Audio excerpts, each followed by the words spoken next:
Melissa knew something was wrong the second the key refused to turn. It was a cold Monday morning in late January, the kind that hangs in the air like a breath that never exhales. She had just returned from St. Joseph's Hospital, still in the same jeans she had been wearing for 2 days, still carrying the same overnight bag she packed when Justin collapsed. The bouquet in her left hand, roses and leaves from his coworkers, had wilted in the back seat of her car overnight. Her eyes were swollen, lips cracked from too much crying and too little sleep. She had watched her husband die in the cardiac unit 12 hours earlier. She wasn't ready to face the silence of their house, but she also wasn't ready for what she saw. Instead, she stepped onto the porch and slid her key into the front door. It jammed. She pulled it out and tried again. Nothing. Her heart skipped a beat. She checked the spare, the one hidden behind the loose porch stone. Still no luck. It was like the lock had forgotten her, or worse, rejected her. That's when she noticed the curtains, the white linen ones she had hemmed herself, were gone, replaced by thick velvet panels in a bright floral print she had never seen before. Her stomach dropped. She leaned in and peered through the narrow gap between the fabric and the wall, squinting against the morning light.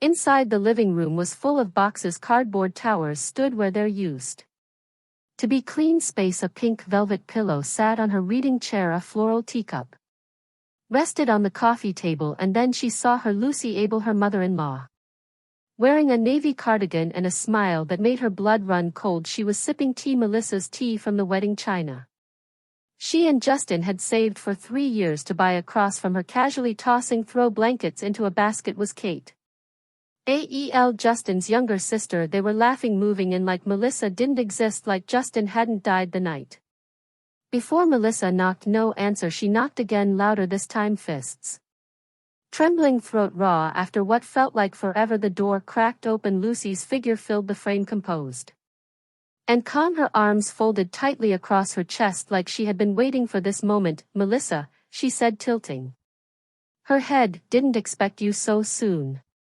What's going on?" Melissa's voice shook. "Why can't I open the door?" Lucy leaned against the door frame, perfectly still. "Because, dear, you don't live here anymore." Melissa's mouth opened, but no sound came. She blinked at her, sure she had misheard.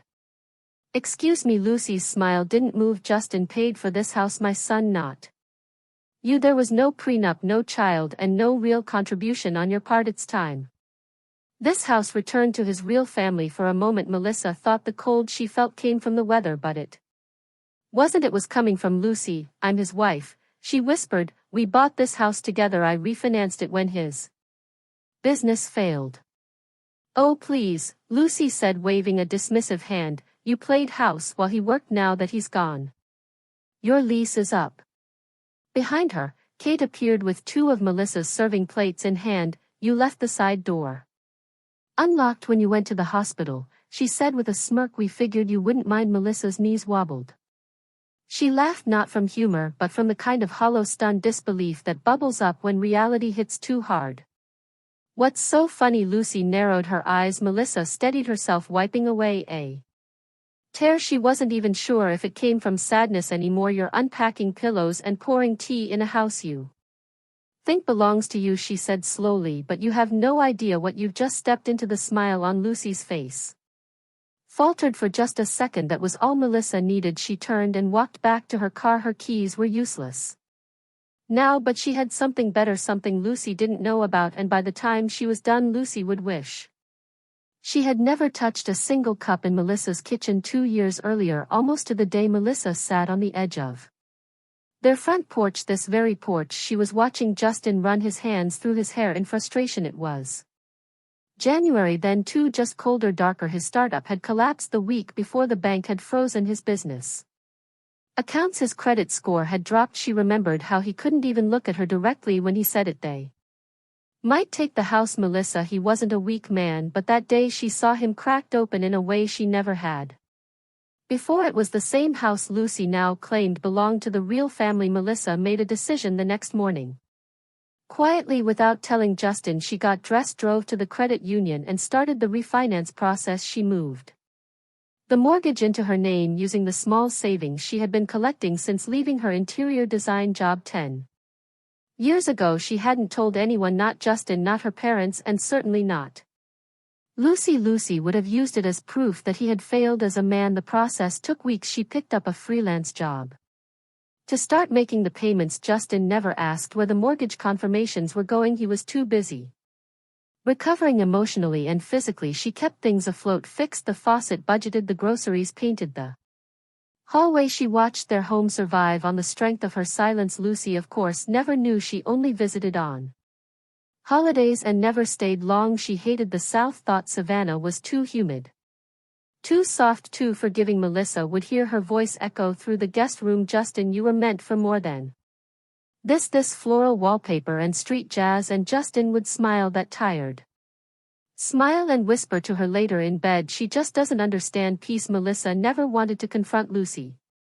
Not then, not even now. She just wanted space to grieve, to be alone in the only place that still smelled like him. Instead, Lucy changed the locks. She sat in her car outside the house for a long time after that confrontation. The January air seeped into her coat, but she didn't move, she didn't cry. It was like her body didn't even know how to react anymore. How could someone process being widowed and homeless on the same day?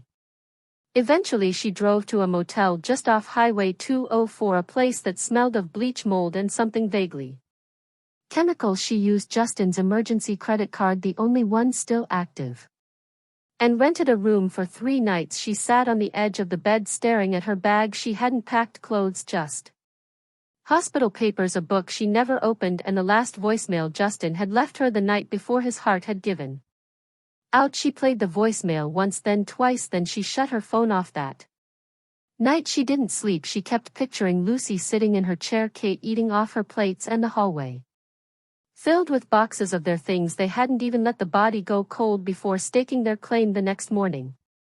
Tuesday, she woke up to the sound of church bells. St. Francis down the street rang them every hour. She sat up slowly, brushed the knots out of her hair, and stared at the blank motel ceiling. Her fingers ached from clenching the sheets all night. Her throat burned, and then she did something she never imagined herself doing. She picked up the phone and called the funeral home. Good morning, a gentle voice answered. St. Matthew's Memorial. This is Tracy. Yes, she said, her voice steadier than she expected. This is Melissa AEL. I need to update the guest list for Justin Abel's service. A pause. Of course, Mrs. AEL. What changes would you like to make? She didn't hesitate. Remove Lucy AEL and Kate AEL from the list. Another pause. This time longer. Understood. She ended the call before Tracy could ask why. It wasn't out of spite, it wasn't vengeance, not yet. It was a boundary, the first one she had drawn in over a decade of holding her tongue, and for the first time since Justin died she felt something that almost resembled control. Tuesday afternoon she returned to the house, not through the front but by circling the block and parking discreetly behind the row of hedges that separated their backyard from the neighbors. She waited, watched. Lucy's car wasn't in the driveway, no sign of Kate either. The side door, the one leading from the laundry room to the back porch, had always had a faulty latch. Justin had meant to fix it for months. She knew how to slip it open without a sound. Inside, the house smelled different, not bad, just foreign. The lavender air fresheners she hated were everywhere. Her framed photos had vanished from the hallway walls, replaced by landscape prints she didn't recognize. There was a sharp pang in her chest as she realized someone had rearranged the throw pillows on the couch. Justin's side of the sofa was empty. No blanket, no coffee mug, no trace.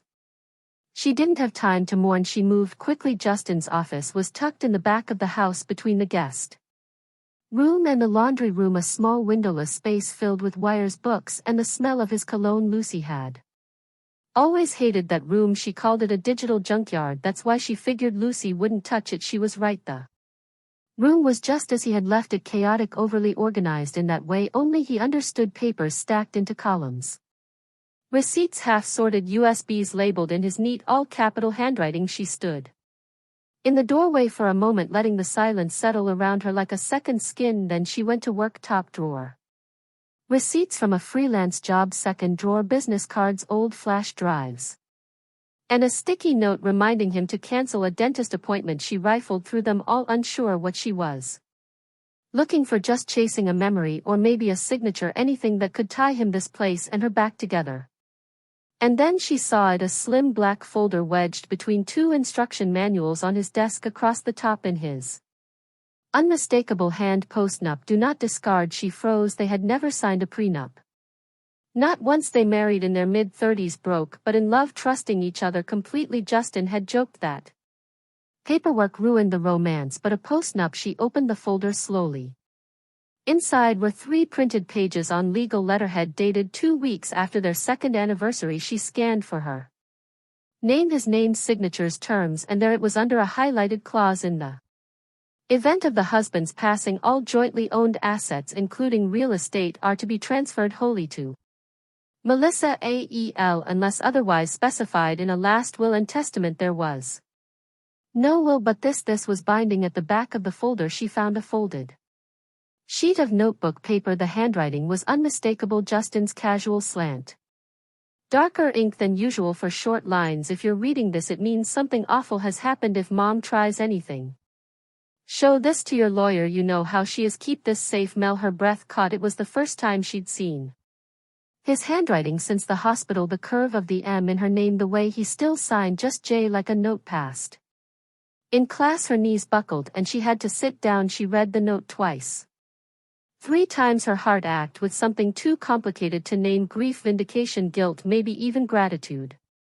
Justin had known on some level. He had known Lucy wouldn't stop, and despite all his flaws he had tried to protect her the only way he knew how. She tucked the folder into her coat and left the house through the back door just as she had come in that night. Back at the motel she didn't sleep again, but she didn't cry either. Instead she stayed up, rereading the postnup until the words stopped blurring. By sunrise she had called Abigail Smith, her old college roommate turned real estate attorney, and scheduled a meeting. Now she had the paperwork and just enough anger to finally use it. Wednesday afternoon arrived, gray and dull, the kind of day when even the sun seemed unwilling to show up. She had just returned from her meeting with Abigail, who, despite not seeing her in years, wrapped her in a hug.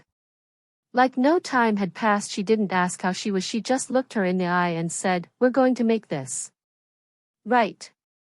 She was halfway through a bowl of instant soup in the motel kitchenette when she heard a sharp knock at the door. 3 quick raps, the kind of knock that carried entitlement. She opened the curtain just enough to see the outline of Lucy standing outside, dressed in black like she had stepped straight out of a soap opera. Next to her was a man in a gray suit, square jaw, clipboard in hand, wedding band gleaming. Lawyer. She didn't open the door. Instead she stepped outside, coat zipped to the chin, folder in hand. She closed the motel room behind her and met them in the parking lot where the wind whipped Lucy's scarf sideways. "Melissa," Lucy said, smiling thinly, "this is Mr. Jonathan, my family attorney. We're here to discuss next steps regarding the house." "Next steps?" she repeated, her voice even. Lucy nodded, like this was just a real estate negotiation between civil parties and not a home invasion staged during a funeral week since Justin left. No will. His estate, including the house, is subject to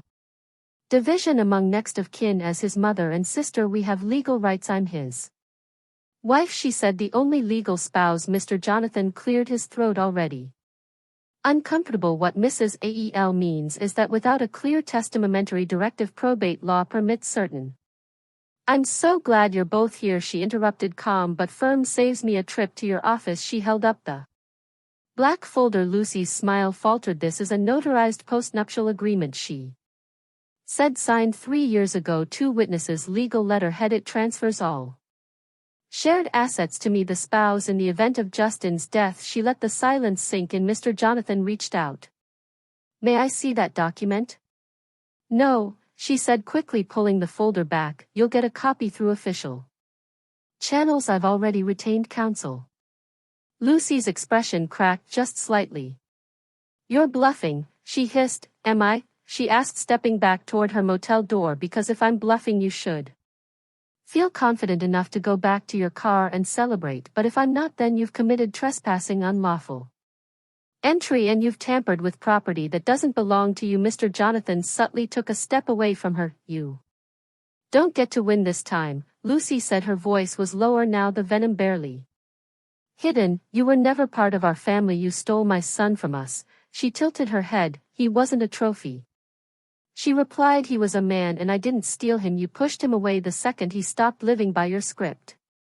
She didn't wait for a reply. She turned her back and walked inside, locking the door behind her. From the window she watched them stand in silence for a few seconds before Lucy spun around, climbing into the passenger seat like a queen in retreat. The lawyer followed, awkward and flustered. They didn't knock again that night. She sat on the edge of the motel bed and opened Justin's letter again. She ran her fingers across the ink, wondering if he had ever imagined how fast his mother would come for her, how shameless she'd be. Maybe he had, maybe that's why he wrote it. She didn't sleep much. The adrenaline made rest impossible. Her hands kept twitching. Her breath came in shallow bursts, but something inside her had shifted. She wasn't just reacting anymore, she was preparing, and the next move would be hers. By Friday morning the motel room felt like it had absorbed her grief. The air was thick with damp coffee grounds and unopened envelopes. She was sitting at the small fold-out table, trying to focus on sorting the funeral arrangements again, music, eulogy, seating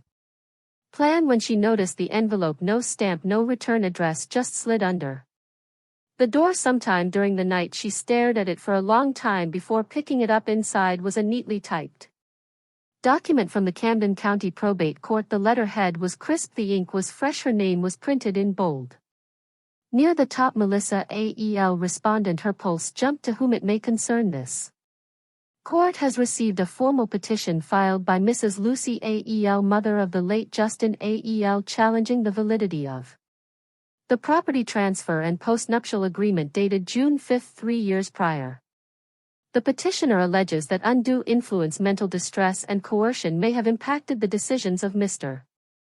Abel in the months preceding his death. She stopped reading. Lucy was accusing her of manipulating him, of controlling him while he was weak, of exploiting the man she loved in order to steal his house. She dropped the letter on the table like it burned her skin. The rage that flooded her was slow and hot, like molasses over flame, not explosive, not even loud, just steady, just final. She picked up her phone and called Abigail. I figured you'd call, Abigail said before she could say anything. She's saying I coerced him, she said flatly, that I forced him to sign the postnup. Abigail's voice was calm, too calm. That's not new.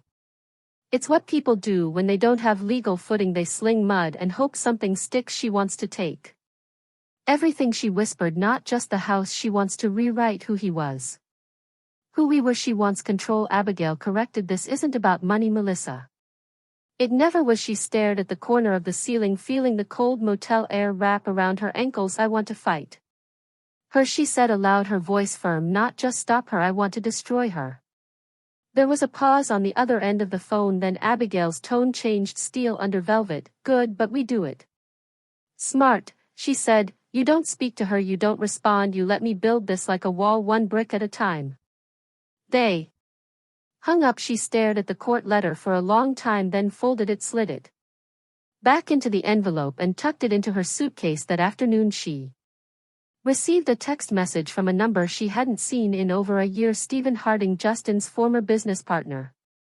Hey Melissa, I don't want to get involved, but Lucy reached out. She asked about Justin's mental state during the last few months, wanted to know if I had emails, medical stuff, anything about confusion or forgetfulness. I didn't say anything, but she mentioned that one investor meeting. Remember, he came back pretty out of it. I just wanted to give you a heads up. Melissa stared at the message until the screen went dark. Of course, she remembered that day 3 months before Justin died. He had come home from a client meeting, pale and shaken. He said he forgot where he parked, forgot the name of the guy he just met. He blamed it on stress, insomnia, and too much coffee.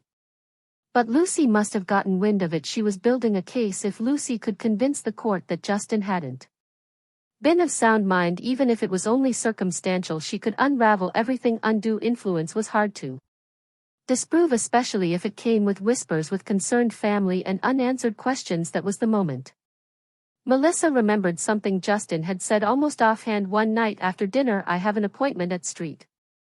Michael's next week, he had said, neurology, just to rule stuff out. Probably nothing she hadn't gone with him.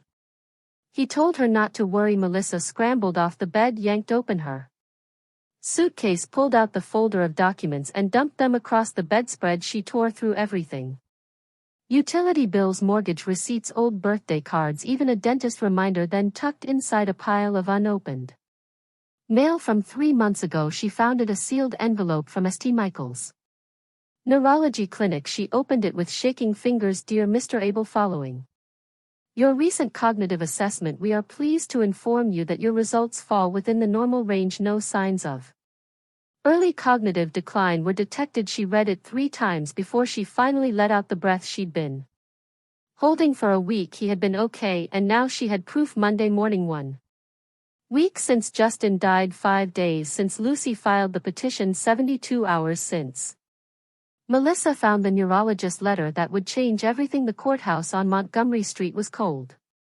Even in spring, steel benches, marble floors, and that sterile echo of shoes clicking, papers shuffling, and whispered accusations. Abigail met her on the steps, hair in a tight bun, folder in hand, eyes sharp. Ready? She asked softly. I am, she said, and for the first time in days she truly was. She stood with both feet grounded. Inside, the courtroom wasn't full, just a few people scattered across the rows. Lucy sat in the front row, dressed in black lace, her posture perfect, a tissue clutched like a stage prop. Kate sat beside her, head bowed, the perfect daughter in mourning. On their side stood Mr. Jonathan, the same man with the clipboard from the motel. Melissa didn't look at them. She sat beside Abigail at the respondents' table. Her hands trembled under the surface, but she kept her back straight. She wasn't here to beg, she was here to protect what she and Justin had built. The judge, a woman in her 60s with silver glasses and tired eyes, called the session to order. Mr. Jonathan spoke first. His voice was calm,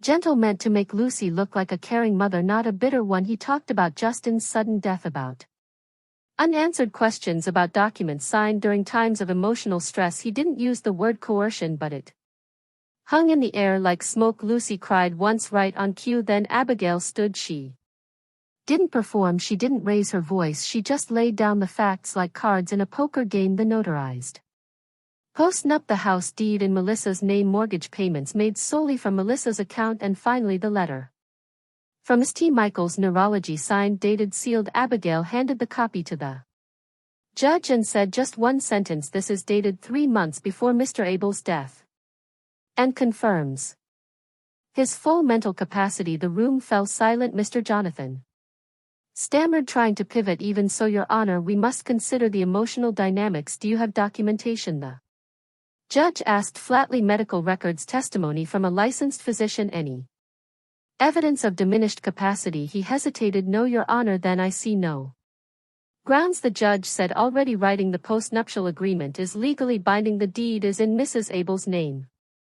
This house legally belongs to her. Case dismissed. Just like that, the gavel came down. It sounded like thunder in Melissa's ears. She didn't cheer, she didn't smile, she just exhaled, long, slow, and silent, the kind of breath you don't realize you've been holding until it finally leaves your body. Outside the courthouse, the sky was a deep blue. Birds chirped in the oak trees like nothing had happened at all. She didn't expect Lucy to follow her, but she did. Lucy caught up with her on the courthouse steps, heels clicking like gunshots on stone. You may have won the house, she said, her voice like glass, but you'll never erase me. I'm his mother.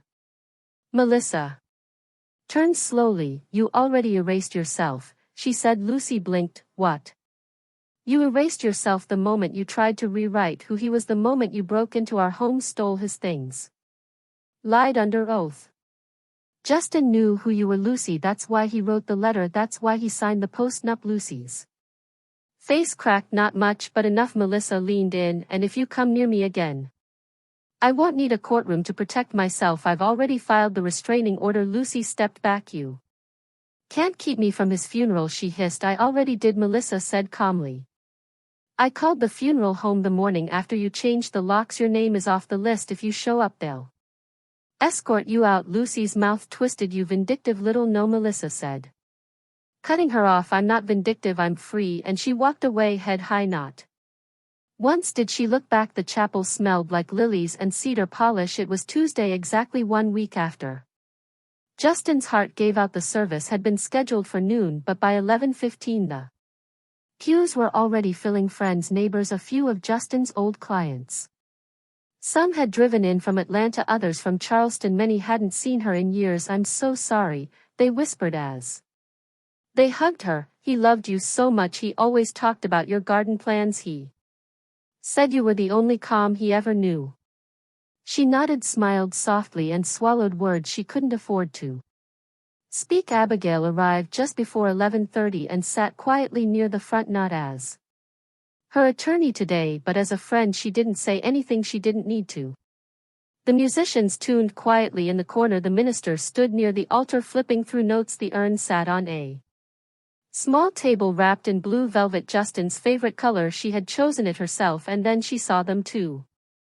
Silhouettes slipping into the back pew, barely noticeable if one wasn't looking, but she was Lucy and Kate, dressed in black, perfectly coordinated hairpinned veils, subtle but unmistakable mourning clothes, theater costumes, masks. They weren't on the guest list she had made sure of that. The funeral home had assured her they would be stopped at the door, but someone must have looked away at the wrong moment, and now there they were, pretending to belong. She stood frozen for a moment, staring across the chapel. Her breath caught, her heart pounded, not from grief but from fury. She had buried Justin once already. She would not let them dig him up for show. Abigail turned toward her slightly. "Want me to handle it?" she whispered. She shook her head. "No," she said quietly, "I'll do it myself."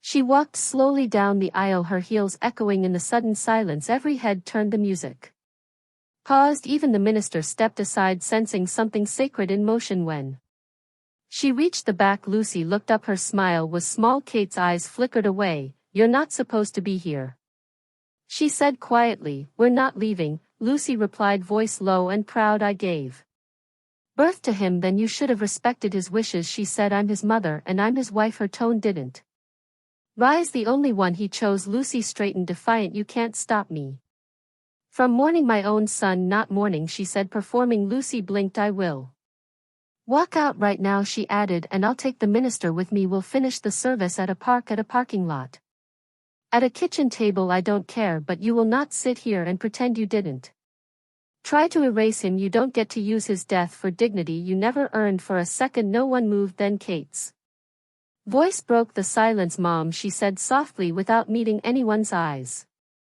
"let's go." Lucy turned toward her, stunned. "We're not wanted here," Kate added. "Let's stop pretending." She stood slowly. Lucy followed. There was no scene, no screaming, no tug-of-war, just the sound of two pairs of heels walking away and the soft click of the chapel door closing behind them.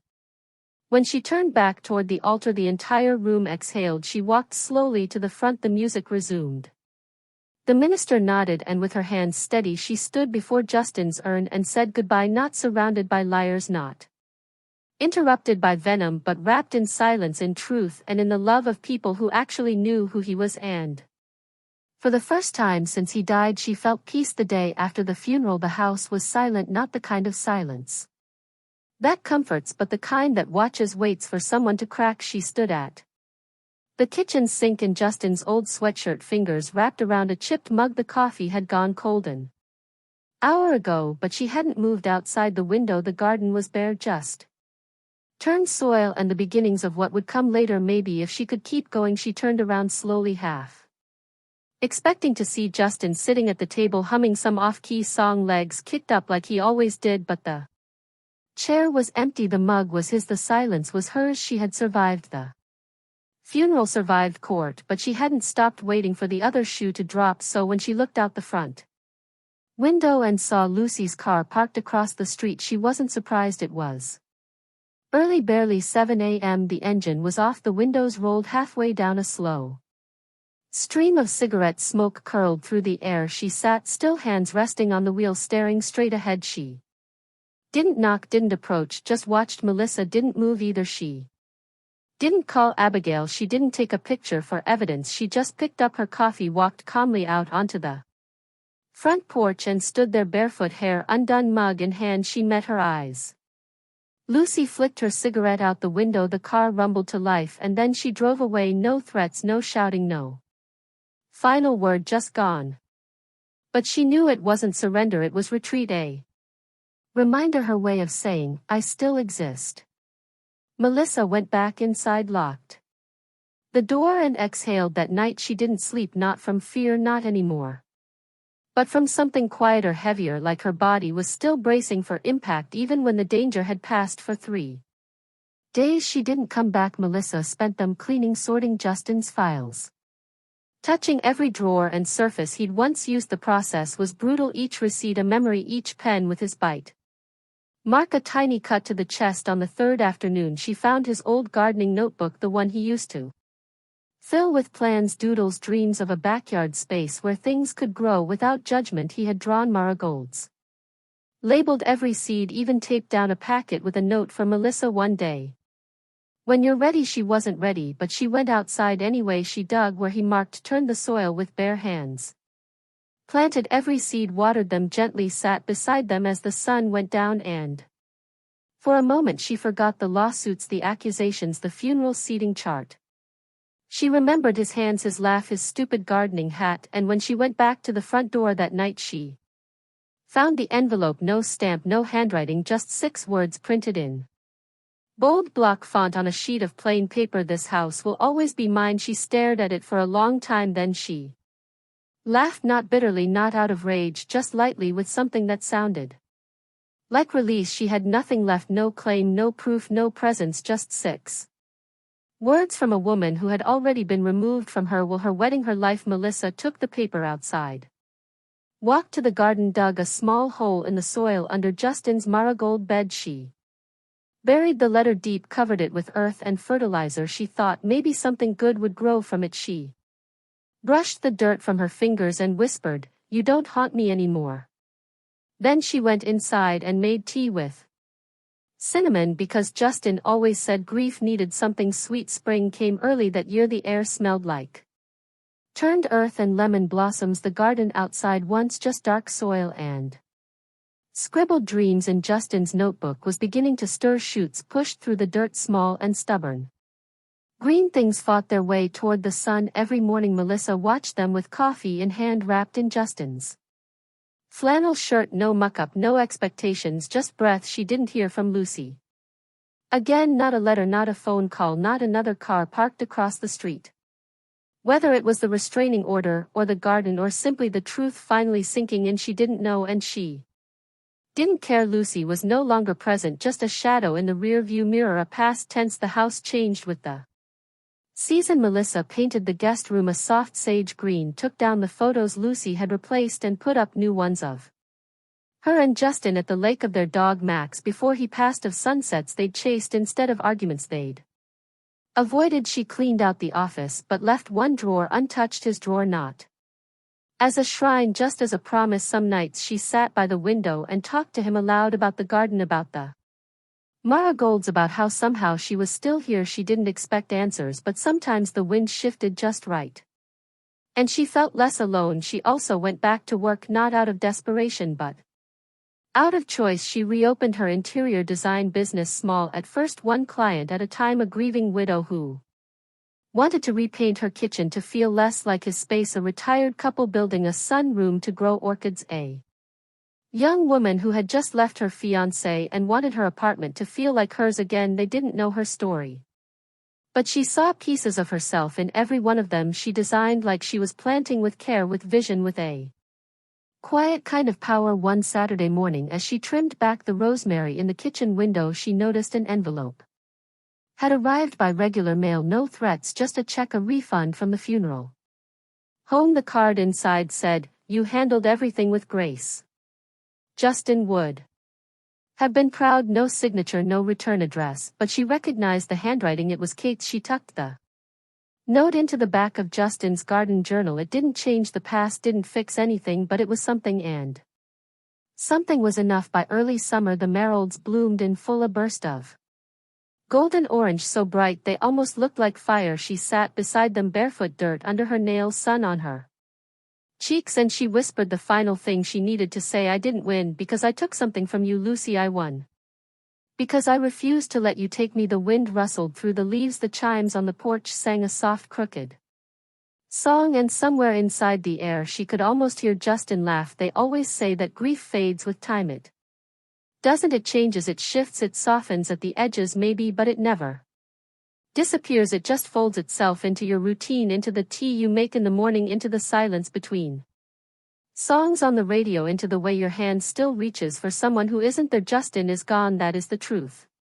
But so is the woman she used to be, the woman who kept the peace at any cost, who let her mother-in-law speak over her, push her out, claim what wasn't hers, who sat at the end of long dinners smiling through invisible wounds, who disappeared so someone else could feel seen. That woman died the day Justin did, and in her place Melissa planted something else. Not revenge, not bitterness, just roots. The garden out back is wild now, not messy, not untamed, just alive. Marigolds and mint, rosemary and lavender. She added a bench near the back fence beneath the maple tree Justin once wanted to hang wind chimes from. She sits there some evenings, not to cry but to remember who she's become. It turns out the sweetest revenge isn't courtroom victory, it's the quiet click of a door locking from the inside. It's drinking coffee in your own kitchen without fear. It's breathing deeply in a space that no longer smells like shame. She doesn't tell people everything that happened, not always, but when someone asks, some widow at church, some woman at the market whose hands shake while she writes a check, she tells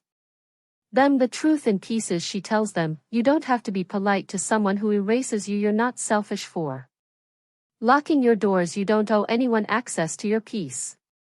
And then she tells them about the garden, how it bloomed from a battlefield, how it feeds her, calms her, holds her, how sometimes something small and beautiful can grow exactly where she thought her world had ended. That's not a metaphor, that's survival. And now, months later, Melissa doesn't walk like she used to. She doesn't apologize for taking up space. She doesn't explain why she changes the locks. She doesn't flinch when she passes that stretch of road where Lucy's car once sat silent and waiting, because Lucy's not waiting anymore. She lost, and Melissa's not angry. She's just done. This house is hers. This life is hers. This voice, this calm, steady, stubborn voice is finally hers.